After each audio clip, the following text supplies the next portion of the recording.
Good morning बच्चों। हिंदी की online class में आपका स्वागत है। आज हम हिंदी में पाठ 5 पढ़ेंगे। बच्चों, आप में से बहुत से बच्चों को ये आदत होती है कि उनके हाथ में जब भी कोई चीज़ आती है, चाहे वो रबड़ हो, पेंसिल हो या कोई कपड़ा हो, वो उसे तुरंत ही चबाने लग जाते हैं। आपने बहुत से बच्चों को ऐसा करते हुए देखा होगा। बच्चों, ये बहुत ही गंदी आदत होती है। इससे चीज़ें तो खराब होती ही है, साथ में यदि वो चीज़ हमारे गले में फंस जाए तो हमें बहुत सी तकलीफ़ों का सामना करना पड़ता है। तो हमें कभी भी चीज़ें चबानी नहीं चाहिए। इसी से संबंधित आज की हमारी कहानी है मीनू को सबक। मीनू को बड़ी ही गंदी आदत थी। उसे जो भी चीज़ मिलती वह उसे अपने मुंह में डाल लेती। कभी वो पेन का केप अपने मुंह में डाल लेती तो कभी रबड़ चबाने लग जाती। एक दिन मीनू की सहेली टीना उसके साथ पढ़ रही थी। टीना एक नया पेन लाई थी जो उसके अंकल ने उसको दिया था। उसके अंकल अमेरिका में रहते थे और अमेरिका से उन्होंने उसे ये पेन भेजा था। मीनू, देख, मेरा पेन कितना अच्छा है, इसकी केप अंधेरे में भी चमकती है।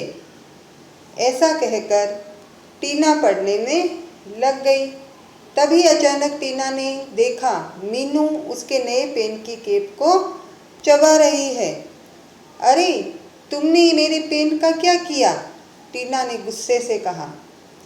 कोई बात नहीं, पेन तो ठीक है ना, मीनू ने लापरवाही से जवाब दिया।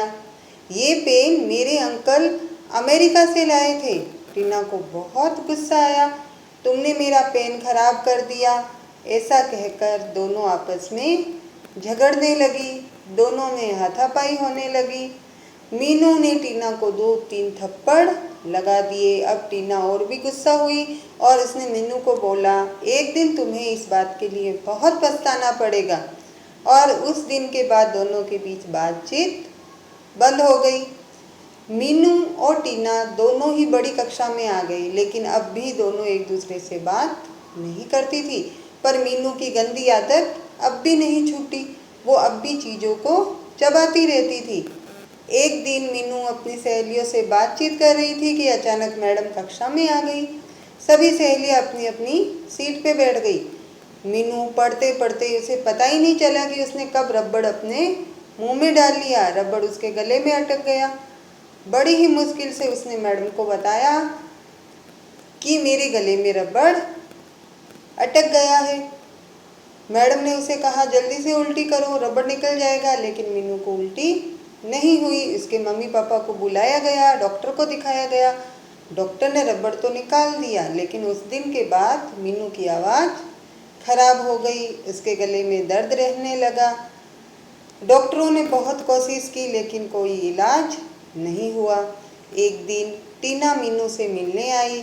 टीना को देखते ही मीनू रोने लगी और बोली, काश मैंने उस दिन तुम्हारी बात मान ली होती तो आज मेरे साथ ऐसा नहीं होता।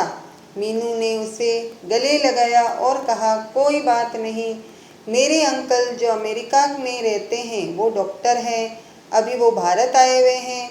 तुम एक बार उन्हें अपना गला दिखा दो। ठीक है।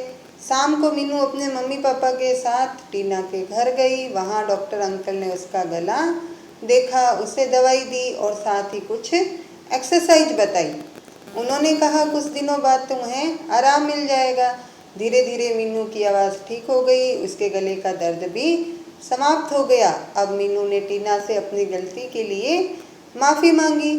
टीना ने कहा, मैं तुम्हें माफ़ तो कर दूंगी, लेकिन आज के बाद तुम कभी भी कोई चीज़ें नहीं चबाओगी। मीनू ने टीना से वादा किया कि आज के बाद मैं कुछ भी नहीं चबाऊंगी और दोनों फिर से दोस्त बन गई। तो देखा बच्चों, चीज़ें चबाने का कितना बड़ा दुष्परिणाम मीनू को भुगतना पड़ा।